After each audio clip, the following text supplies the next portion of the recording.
Assalamualaikum warahmatullahi wabarakatuh. Selamat pagi Ibu Bapak Guru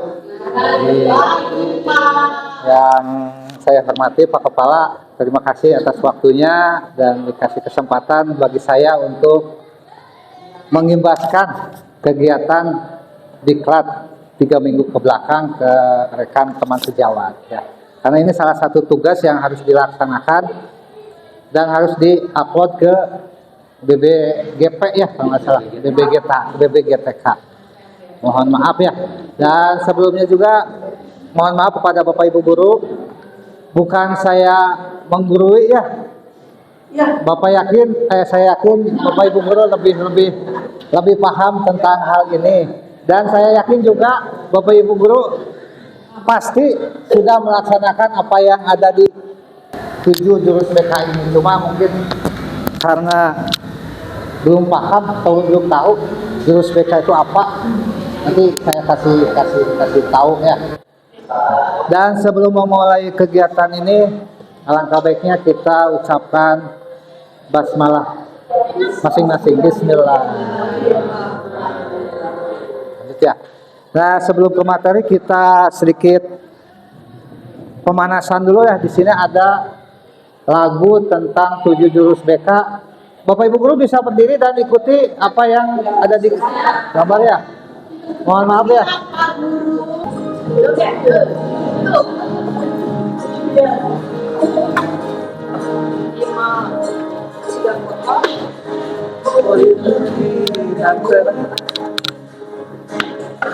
Tumbuh di lingkungan sehat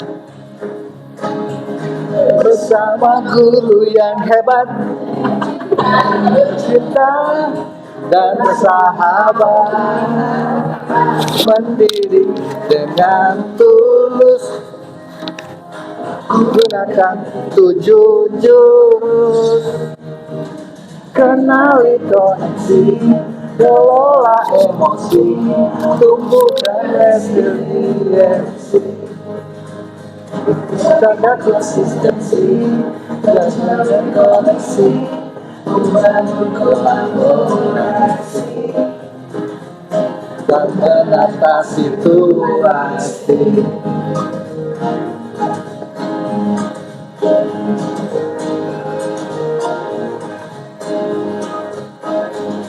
Sekolah aman dan nyaman, juga menggembirakan, bersatu tumbuhan bersama kita berdiri dengan tulus, gunakan 7 jurus, kenali potensi, kelola emosi, dan resiliensi, buat konsistensi, menjaga koneksi, membangun kolaborasi, dan menata situasi. 7 jurus BKR bersamamu,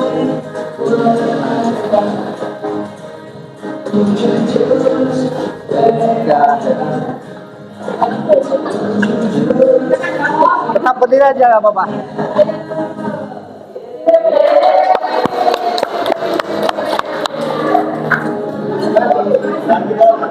Udah.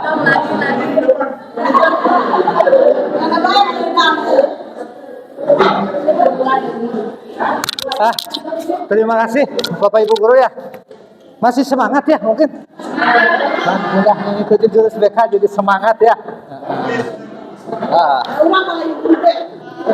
Ini terkait kenapa harus mengimbaskan 7 jurus BK ini ke Bapak Ibu guru, karena terkait dengan Permendikdasmen nomor 11 tahun 2025 terkait apa yang namanya pendidik itu. Guru itu bukan hanya pendidik tapi membimbing perkembangan siswa supaya berkembang sesuai apa yang diharapkan oleh siswa. Ya.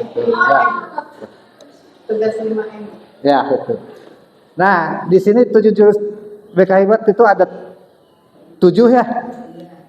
Yang pertama, kenali potensi, kelola emosi, tumbuhkan resiliensi, jaga konsistensi, jalin koneksi, bangun kolaborasi, dan menata situasi.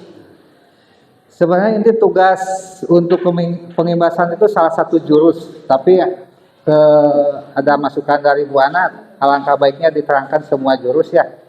Tapi diambil salah satu contohnya nanti satu jurus aja.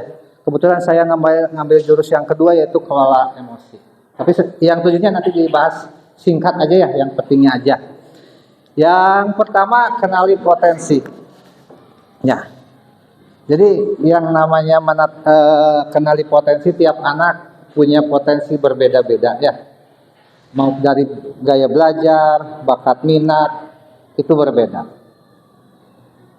Gaya belajar anak itu sebenarnya ada 3. Ada gaya audio, visual, sama kinestetik. Nanti dijelaskan berikutnya ya. Ini perlu diketahui pengertian dulu ya, pengertian potensi diri di sini adalah kemampuan, kekuatan atau bakat yang ada dalam diri seseorang yang sepenuhnya belum berkembang dan dapat dikembangkan untuk mencapai tujuan hidup. Satu potensinya bisa dibaca ya, ada kemampuan kognitif, ada dina bakat, ada dina leadership atau kepemimpinan, ada empati sosial, ada kreativitas atau seni biasanya. Lanjut, kecerdasan majemuk itu ada 7 ya. Mungkin tidak usah diterangkan ya, tinggal baca sendiri udah paham Bapak Ibu Guru apa yang namanya kecerdasan majemuk. Lanjut, kita cepat. Nah, ini yang tadi saya katakan ada 3 gaya belajar untuk siswa. Makanya sebelum kita biasanya ini diterapkan untuk kelas 7. Jadi ingin tahu kelas 7 itu anak itu kebanyakan gaya belajarnya apa gitu. Ini bisa dilihat dari ada satu aplikasi yang namanya aplikasi Aku Pintar. Itu bisa kelihatan si anak itu cenderung senang gaya belajar kinestetik, audiovisual, maupun apa satu lagi teh audio itu harusnya kelas 7 tuh. Yang pertama gaya belajar visual, biasanya anak cenderung lebih mudah mengingat dalam bentuk gambar atau grafik, warna, tulisan, dan senang membaca serta catat. Nah kayak gini mungkin termasuk salah satu gaya belajar visual ya anak. Jadi anak disuruh melihat tayangan, video atau gambar yang warnanya agak mencolok ya. Dan strategi pembelajaran untuk siswa yang senang belajar visual ini biasanya digunakan gambar, peta konsep, video, infografis. Seajak murid membuat catatan warna-warni atau mind map atau sketsa. Ya, jadi yang pertanyaan gaya belajar siswa itu macam-macam. Makanya kalau di kelas itu kalau menerangkan ada anak yang serius, perhatikan ada yang tidak. Mungkin terkait kayak kesenangan gaya belajarnya gimana. Makanya kita harus paham sebagai pendidik, harus paham bagaimana cara mendidik anak yang sesuai dengan gaya belajar siswa. Tuh, ya.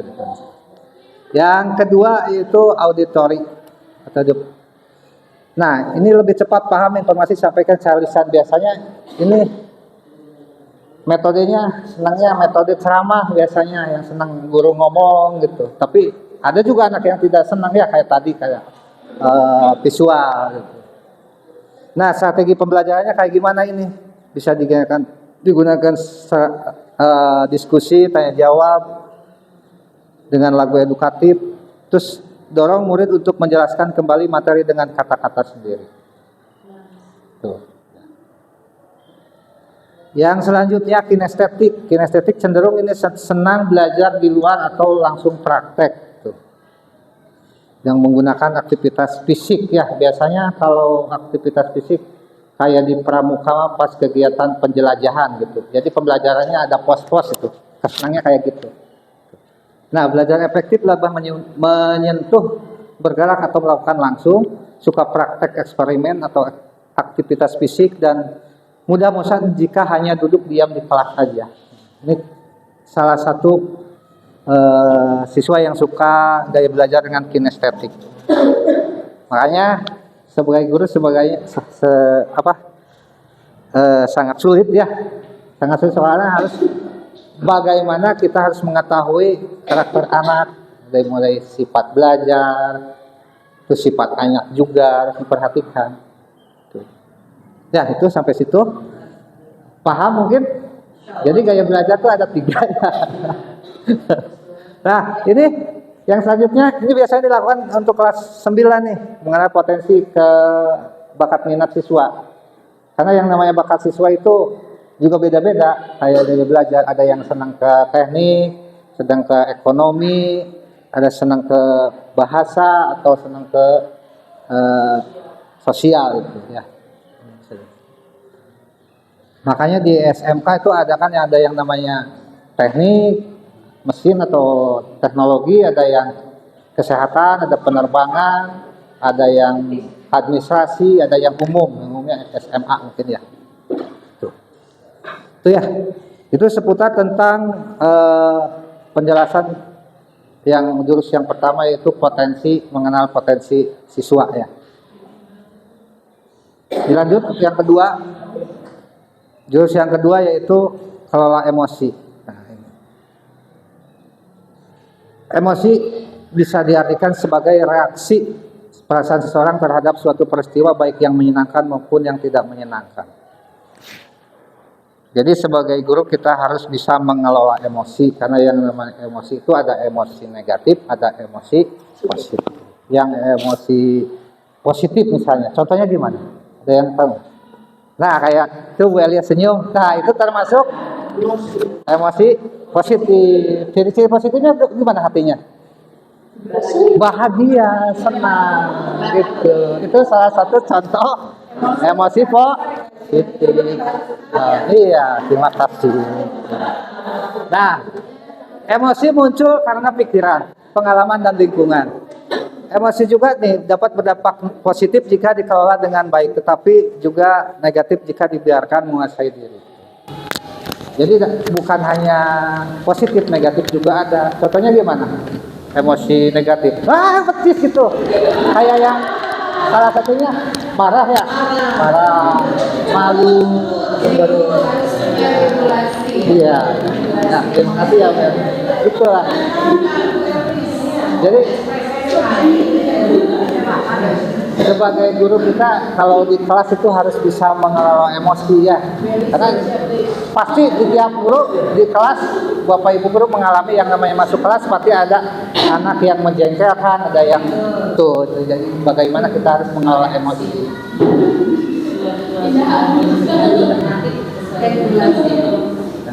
Ini di sini ada jenis-jenis emosi yang dasar, jenisnya ada senang kayak tadi Bu Elia, marah juga kayak tadi. Ciri-cirinya bisa dilihat di sini.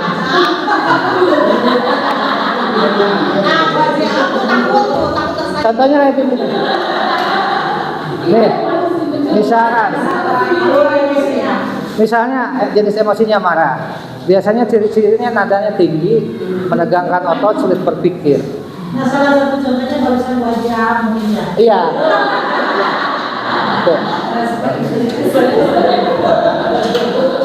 Nah, biasanya untuk jenis emosi yang negatif yang marah itu kalau di Pak ya ada salah satu reptil yang keluar katanya. Jadi dampaknya itu tidak bisa ditahan.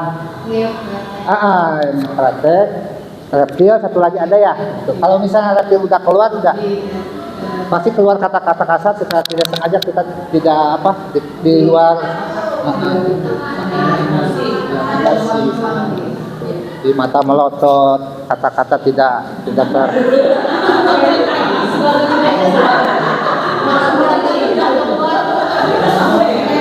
lanjut ya. Nah, di sini ada sedikit cerita ya.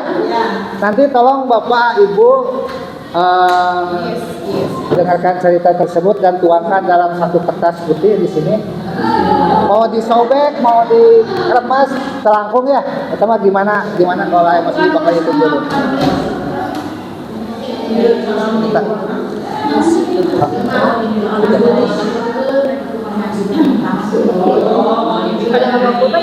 Enggak pakai pulpen. Oh, pakai pulpen.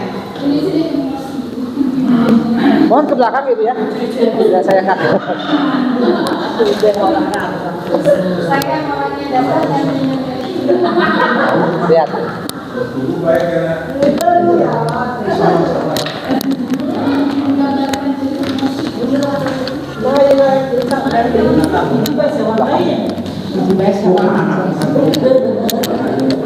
Sudah dapat semua Ibu Bapak? MPG saya rusak, MPG-nya. Ini.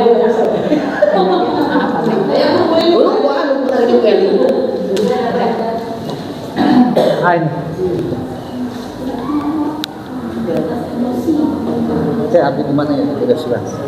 Nah, kita bermain kertas emosi ya. Jadi yang pertama setiap peserta akan menerima satu lembar kertas sebagai simbol emosi ya. Jadi akan membacakan sebuah cerita. Nanti saya akan membacakan sebuah cerita ya, didengarkan. Terus peserta diminta untuk merespon cerita tersebut melalui kertas. Jika merasa senang, kertas bisa diusap. Jika merasa kesal, kertas bisa diremas. Dan jika merasa marah, kertas bisa disobek. Nah, mohon perhatikan ya. Yang pertama, Bu Aam berangkat ke sekolah mengendarai sepeda motor. Bahan ajar yang sudah disiapkan rapi digantungkan di motornya.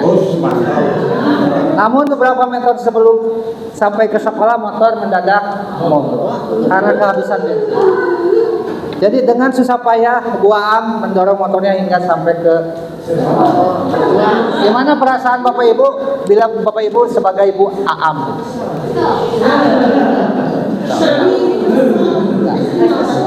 Nah ya, bisa lanjut ya. Sampainya di kelas 2A, hampir semua siswa datang tepat waktu.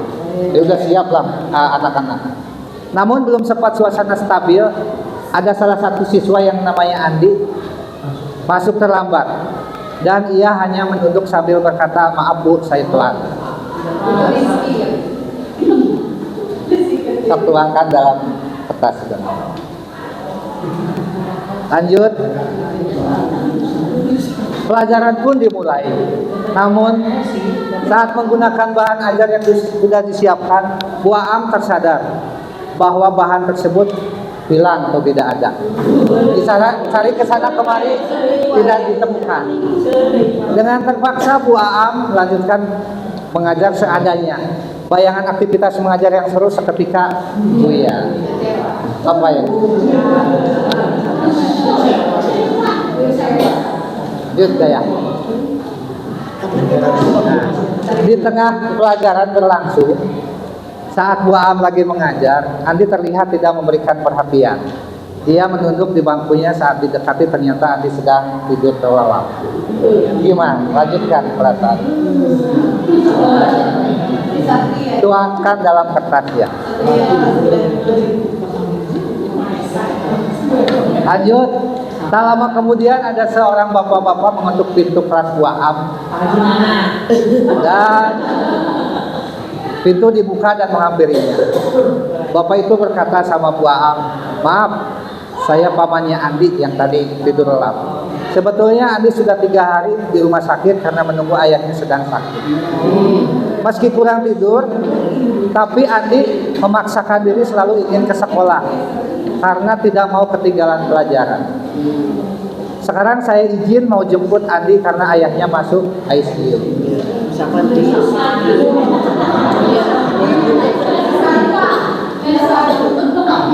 Lihat ya.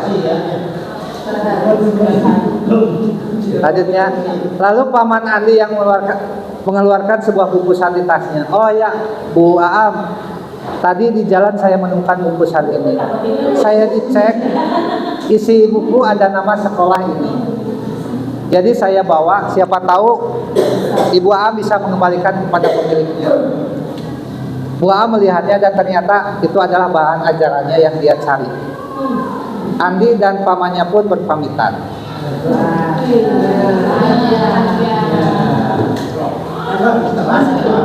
Halo. Bu Aam kembali ke kelas dengan bahan ajar yang sudah di tangan. Lalu Bu Aam melanjutkan pelajaran dengan sangat semangat. Menggunakan bahan ajar yang sudah disiapkan dan pelajaran pun berjalan dengan penuh segembira.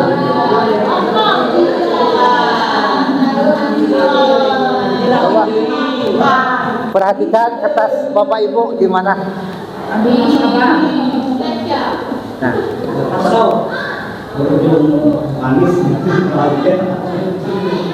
yang jawaban yang pertama, yang kedua, apakah Bapak Ibu merasa menyesal dengan apa yang sudah dilakukan pada kertas?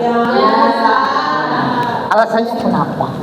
Saya nyata Andi tidak Andi bukan yang kerja. Nah, itu ya. Jadi di balik usaha saya kemudian Saya waktu itu tapi ya balik musibah tapi balik usaha Ya. pada saat ditanya kamu kenapa tidur aja kamu belajar dulu selama tidur itu saya kayak sama orang tua kenapa waktu itu jualan dan musik sayuran itu datangnya jam berapa jadi dia baru bisa tidur jam Iya, bagus ya.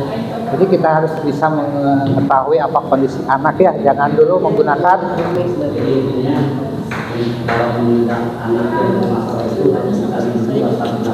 nah,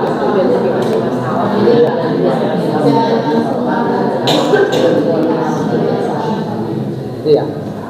Ya, jadi kita sebagai Bapak Ibu harus tuh, jika kertas itu adalah siswa kita, bagaimana seharusnya kita bersikap?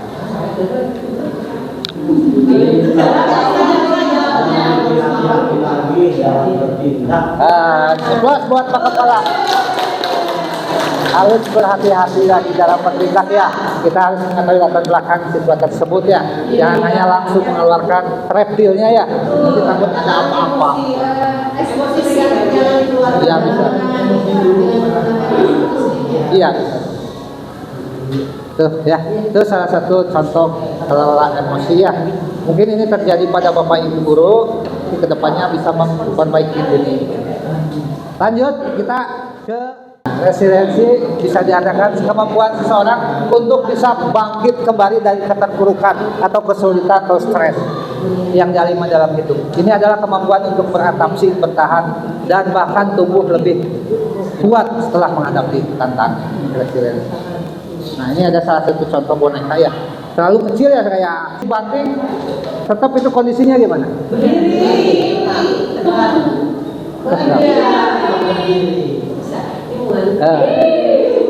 Cik, menurut Bapak itu gimana kalau dikaitkan dengan resiliensi? selalu bertahan. Angkat tangan dong biar ngerti dong. Nah, siapa yang mau bicara? Bertahan dan kuat. Ya. Enggak, bagus. Ya, ya di situ, Pak. Ada lagi, Bu? Kalau saya jujur setelah selesai untuk pembelajaran, saya langsung mendoain semoga apa yang kita pelajari bermanfaat bagi kehidupan kita dan kalian tumbuh menjadi generasi yang bertanggung jawab atas kehidupan dunia akhiratnya dan mempunyai kekuatan dan kebahagiaan dalam hidup. Hebat, mantap ya, bagus. Ini salah satu ya. Jadi kita jadi seorang pendidik ini harus punya sifat resiliensi. Walaupun kita ada masalah apapun tetap kita berdiri karena kita bertekanan pada ini karena pantang menyerah, optimis, selalu berpikir positif. Terus berpikir positif thinking benar kata Bu Hamzah. Lanjut ya. Bukan thinking, gitu, positif thinking. Ini yang ketiga. Nah, yang selanjutnya yang keempat, konsistensi. Ada yang tahu arti konsistensi? Yang mau membacakan pengertiannya? Siapa? Bu Aan coba. Biar kita tidak Bu Aan baca.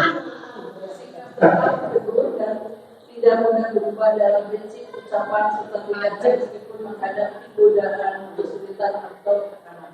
Orang yang konsisten berarti memegang komitmen dan tanggung jawab dengan sungguh-sungguh.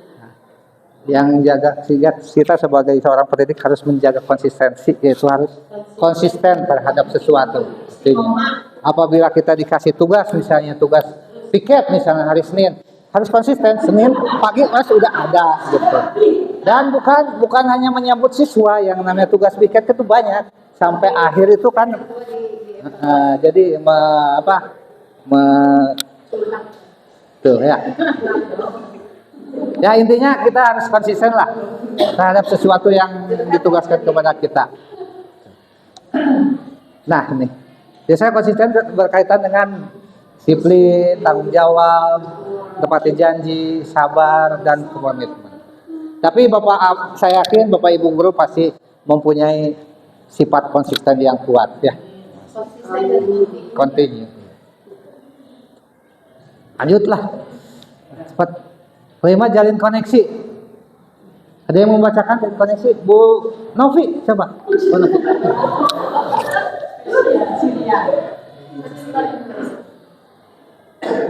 Jalin koneksi berarti membangun hubungan positif, saling menghargai dan saling mendukung antara diri sendiri dengan orang lain, baik di lingkungan sekolah, keluarga maupun masyarakat. Ya. Intinya, hubungan yang sehat menciptakan suasana belajar dan hidup yang baik. Ya. Jadi intinya sekolah itu hubungan yang sehat menciptakan suasana belajar hidup yang bahagia. Jadi kita harus mempunyai hubungan yang positif antara sesama ya, antara orang tua, antara komite, siswa. Jadi karena dalam menghadapi masih dengan dunia seperti ini, harus tidak hanya dibekali dengan kecerdasan berpikir, tapi juga harus bisa menjalin jejaring Sosial.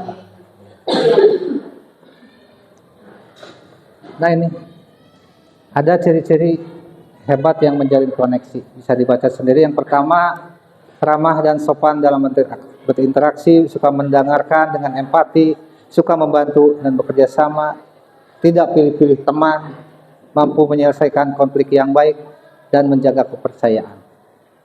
Ini ya, ini ciri-ciri dalam menjalin koneksi. Amanah ya. Di sini ada, bentar ya.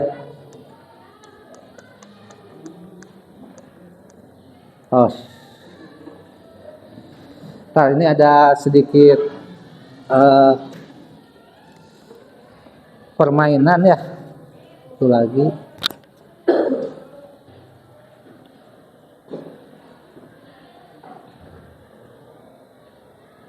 Belum. Udah ya.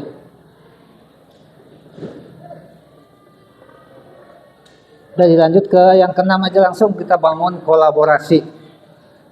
Ada gambaran sih?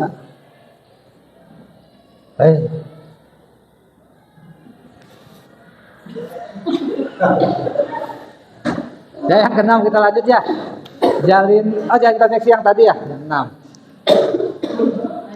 Yang keenam, bangun kolaborasi. Kolaborasi adalah proses kerjasama dengan orang lain untuk mencapai tujuan bersama dengan saling mendukung, menghargai perbedaan, dan menggabungkan kemampuan masing-masing. Kolaborasi itu bukan hanya bekerja sama, tapi kita harus berpikir dan berperan bersama-sama dan bisa tumbuh berkembang bersama. Bisa ya. Ini kolaborasi. Jadi kita harus bekerja sama ya, sesuai yang tadi. Nah ini, contohnya nih, apabila ada pelanggaran di siswa yang berat dan ringan, kita referral. Kalau ringan bisa langsung sama guru piket, sama guru BK. Kalau agak berat, sedang ke atas atau sedang ke berat, itu bisa referral ke kepala sekolah dan mitra yang lainnya. Kalau mitra bisa sama guru, sama konselor, sama komite. Proses kalau ada pelanggaran. Kalau misalnya ada pelanggaran ringan, cukup sama guru piket. Karena yang namanya guru piket tadi saya katakan harus menjaga situasional dalam hari tersebut. Jangan cuma hanya mengabsen aja ya ke depannya. Terima kasih. Nah ini masalah murid. Misal ada masalah presensi kehadiran, masalah kedisiplinan, bisa referensi ke guru mapel, wali kelas, satpam dan lain sebagainya. Ya bisa dilihat sendiri lah, nggak usah dibacakan.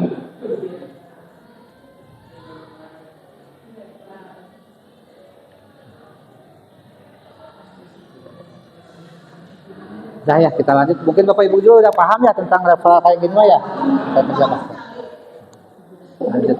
Nah, di sini ada simulasi kolaborasi lagi. Kita kerja kelompok nggak Bapak? Bapak ya? Nah, di sini ada 7 kelompok. Satu kelompok 7 orang ya. Misalnya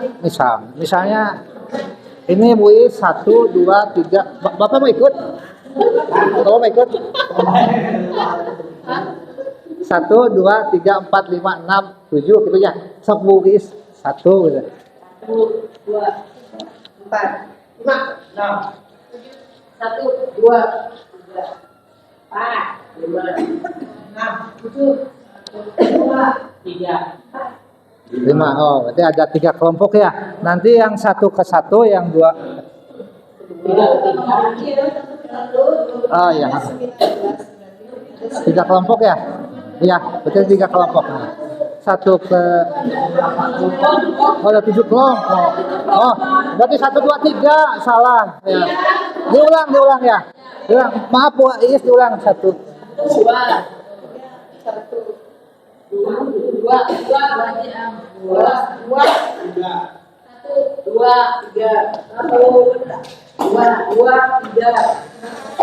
Oh, 1 ya, 1, 2.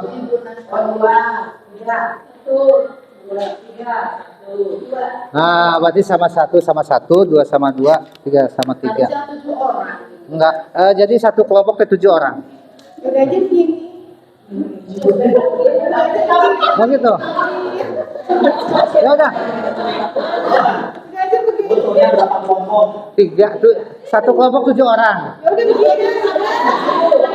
Oh, boleh.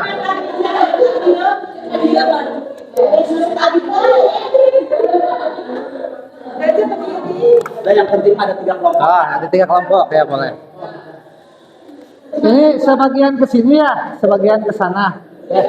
Kan 1, 6, 7. 1, 2, 3, 5, 6, 7. 2 itu ke sana. Melingkar ya. Oh, melingkar.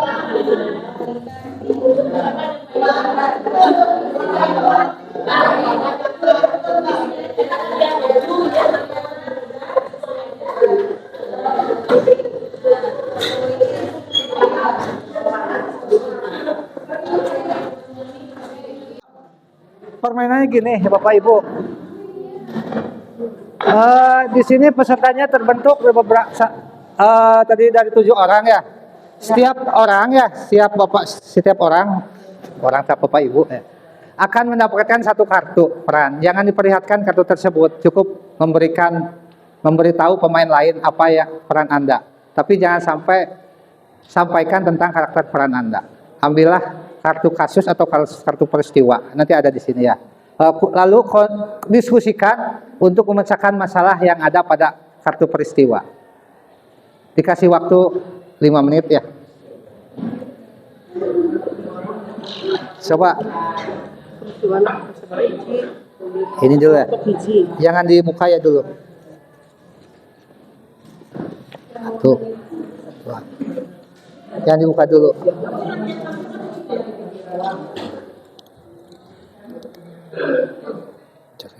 1, 2, 3, 4, 5.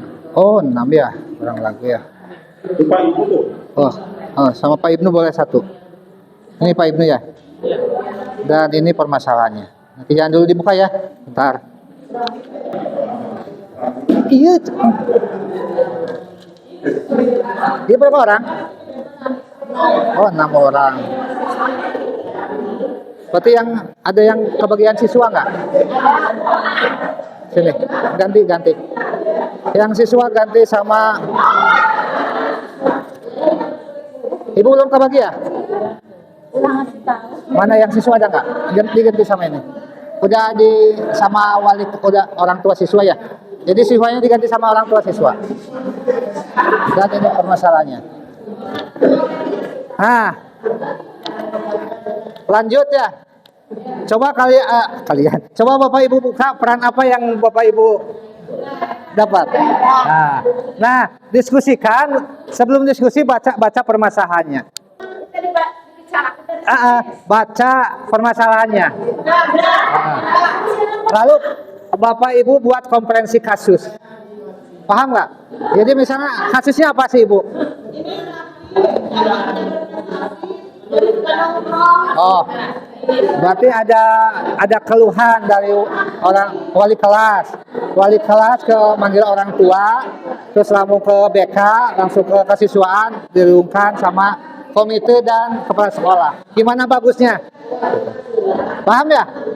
Nah, jadi orang tua siswa, wali kelas manggil orang tua siswa, ya, sama BK, lalu direferal ke pembina OSIS, lalu konferensi kasus ke kepala sekolah, komite. Itu ya. Jadi ngomong Kuma bagus. Jadi solusinya harus gimana? Gimana? Solusinya harus solusi untuk memecahkan masalah itu teh apa gitu. Paham ya?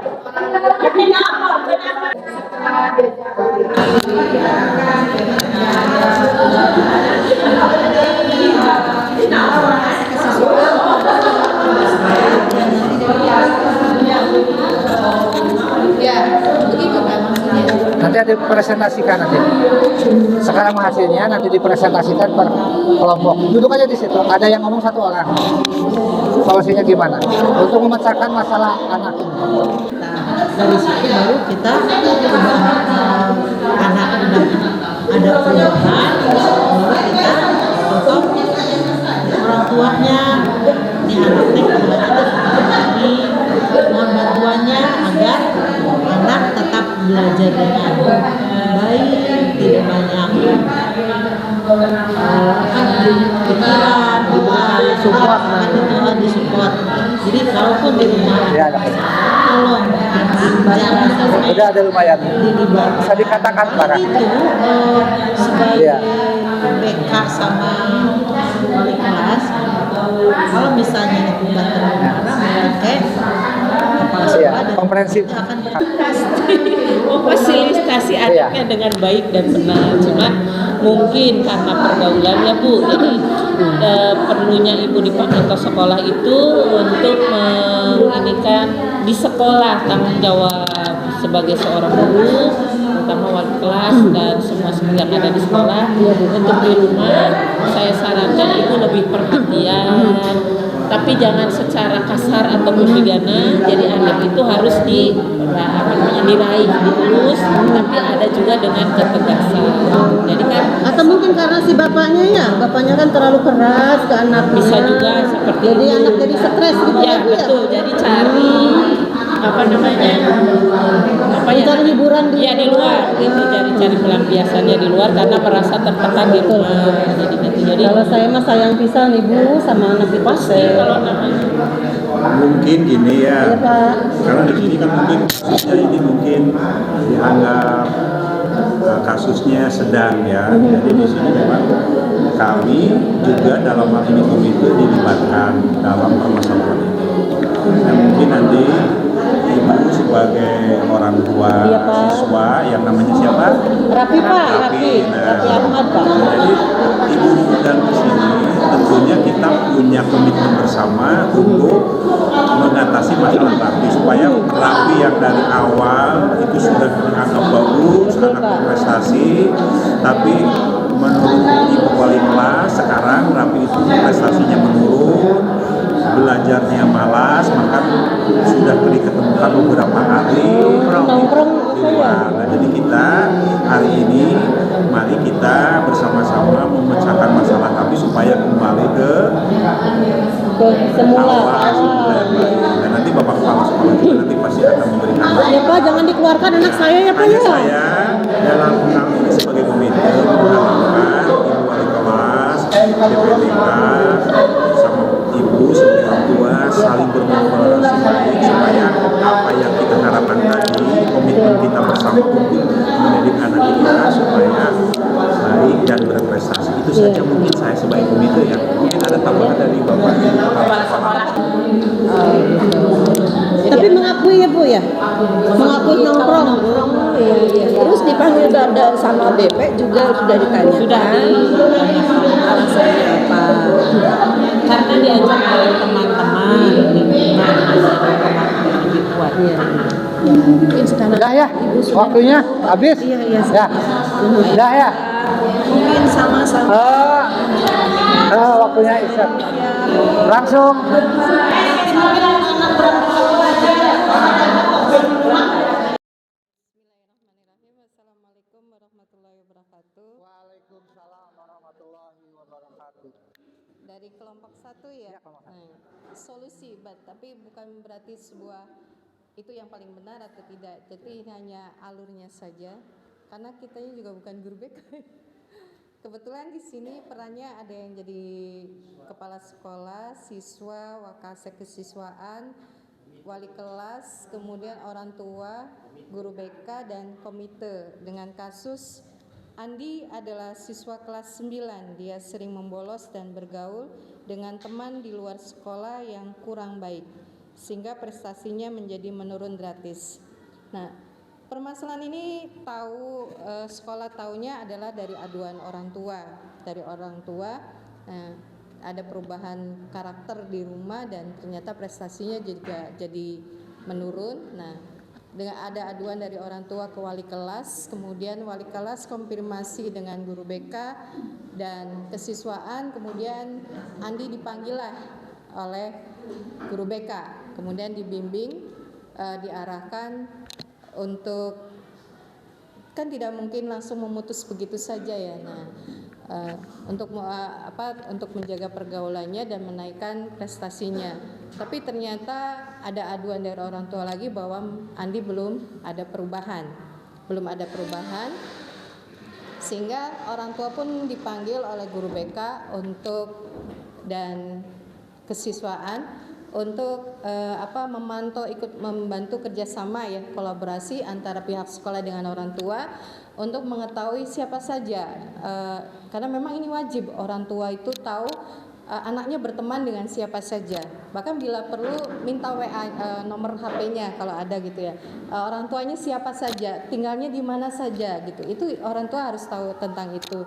Nah, karena ternyata tidak ada perubahan, maka dan semakin parah, pihak sekolah pun kesiswaan ngobrol dengan kepala sekolah, dengan guru BK, dan kepala sekolah juga akhirnya ngobrol dengan komite bagaimananya.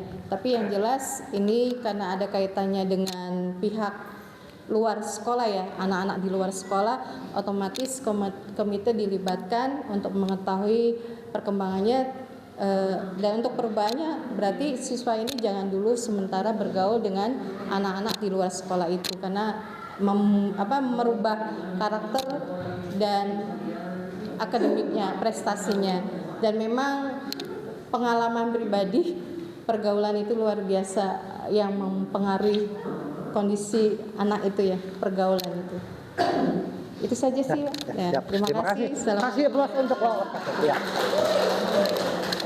Yang utama berarti kontrol orang tua ya Bu ya. Ya, bisa dilanjut kelompok 2.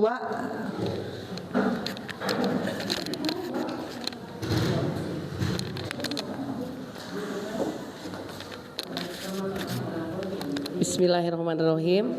Assalamualaikum warahmatullahi wabarakatuh. Waalaikumsalam. Kelompok kami akan menanggapi, kebetulan di sini permasalahannya ya Pak, seorang siswa bernama Santi. Beliau adalah siswa kelas 8. Akhir-akhir ini dia sering melamun, enggan berbicara dengan teman dan tampak murung serta nilai akademiknya menurun. Ketika guru BK mencoba mengajak bicara, Santi hanya menjawab singkat, "Saya capek Bu." Dari informasi diketahui bahwa orang tua Santi sedang dalam proses perceraian dan situasi di rumah cukup tegang. Kami sebagai kelompok 2 menanggapi masalah tersebut. Sebagai wali kelas, saya mengidentifikasi masalah tersebut, kenapa siswa tersebut terlihat murung, kemudian nilainya menurun gitu Pak.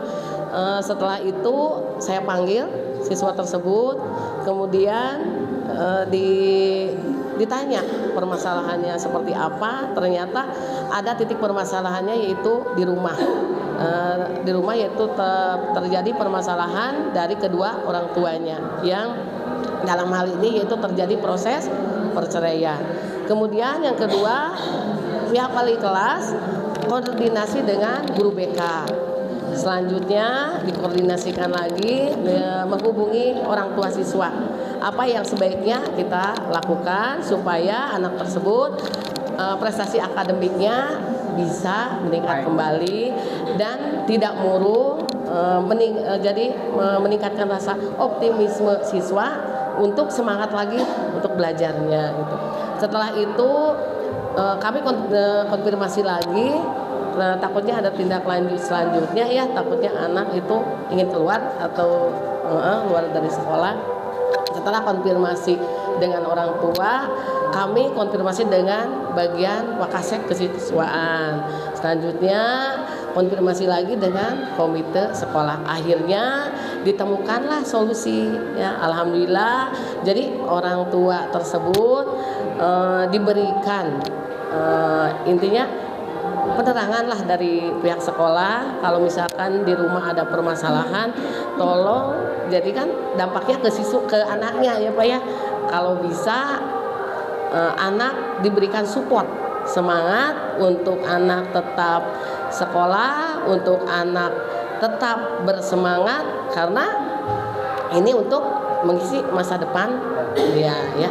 Mungkin hanya itu yang dapat kami sampaikan. Terima kasih. Wassalamualaikum warahmatullahi wabarakatuh. Terima kasih. Berarti kan ini harus tumbuh resiliensi ya, menguatkan siswa. Dilanjut kelompok 3, mangga. Bu Titi.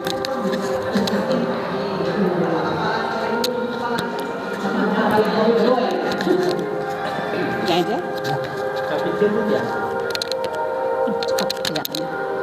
Baik, terima kasih atas kesempatannya. Kami dari kelompok 3 juga sudah membahas tentang kasus yang kami terima.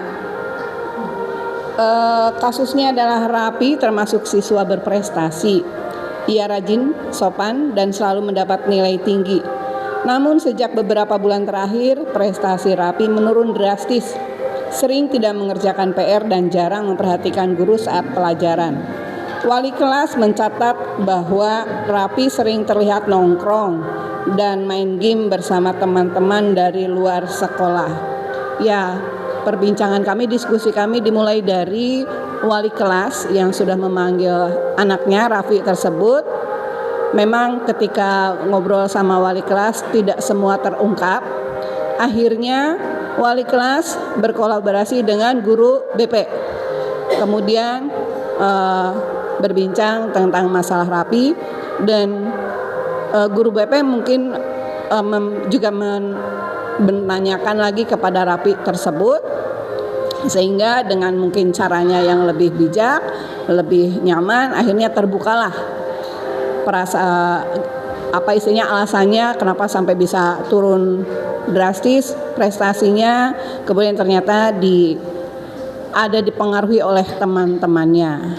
Kemudian ini bagaimana solusinya? Ya bisa jadi mungkin itu adalah ada alasan tertentu di rumahnya. Maka panggillah orang tua. Kemudian bersama orang tua, wali kelas dan guru BP ngobrol bareng-bareng, dan ternyata mungkin pada awalnya orang tua itu tidak menerima karena mungkin di rumahnya itu akan selalu kelihatan sopan, baik, dan prestasinya juga selalu baik. Kemudian mungkin sampai tadi dikatakan bekalnya juga cukup untuk membeli sesuatu yang bisa mendukung pelajarannya, sehingga mereka tidak percaya gitu.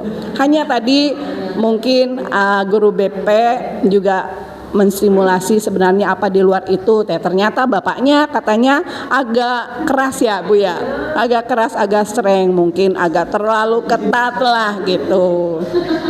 Iya. Kemudian ya kita ambil apa ya istilahnya, kemungkinan ya sebelum cari solusi ya mungkin bisa jadi itu keadaan di rumah, mungkin tuntutan orang tua yang terlalu keras, terlalu tuntutannya terlalu tinggi, sementara usia anak seperti itu inginnya mungkin seimbang antara belajar dan juga main, tapi mungkin akhirnya kebablasan. Maka dalam diskusi tadi guru BP juga yang memberikan solusi, bisa jadi itu terjadi mungkin karena dia nyaman dengan teman-temannya maka kelihatan nongkrong dan sebagainya. Mungkin di rumahnya yang dia kondisinya mungkin selalu tertekan, tuntutan orang tuanya juga selalu tuntutannya selalu tinggi. Nah akhirnya setelah diperhatikan ya ngobrol seperti itu, cari solusinya, mungkin ya silakan didampingi, diawasi, tapi dengan cara yang lebih bijak, dengan cara yang lebih nyaman buat anak gitu, sehingga perubahan itu akan kelihatan. Dan tadi juga dipanggil juga Bapak Komite, dan komite pun demikian menyarankan bahwa kasus ini ya sebenarnya sedang-sedang saja, tapi butuh kolaborasi antara wali kelas, guru BP, orang tua dan semua. Dan kepala sekolah juga menyarankan seperti itu, setiap ada kasus apapun ya kita awasi bareng-bareng. Semua punya peran masing-masing, sama-sama memikirkan, sama-sama mengawasi, sama-sama membimbing anak-anak yang punya kasus seperti itu. Barangkali itu saja dari kami. Terima kasih. Bagus. Terima kasih Bu Titi. Kasih plus buat Bu Titi ya. Nah, bagus semua ya. Nah, itulah salah satu contoh ya kolaborasi antara orang tua, sekolah, pihak komite. Jadi kita harus adanya saling kolaborasi. Mungkin itu aja yang bisa saya sampaikan terkait 7 jurus BK hebat ya. Ada yang mulai kenali potensi, emosi, resiliensi, konsistensi, koneksi, bangun kolaborasi, dan mengatasi situasi.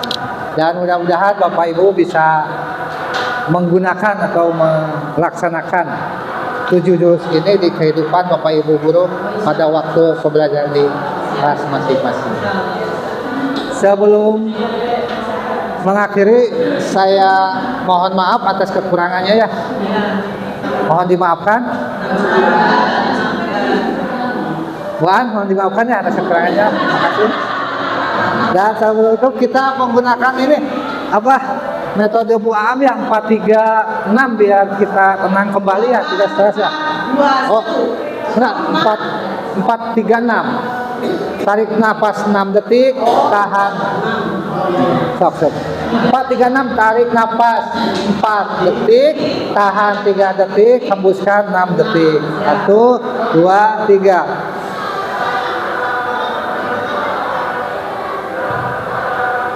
Terima kasih.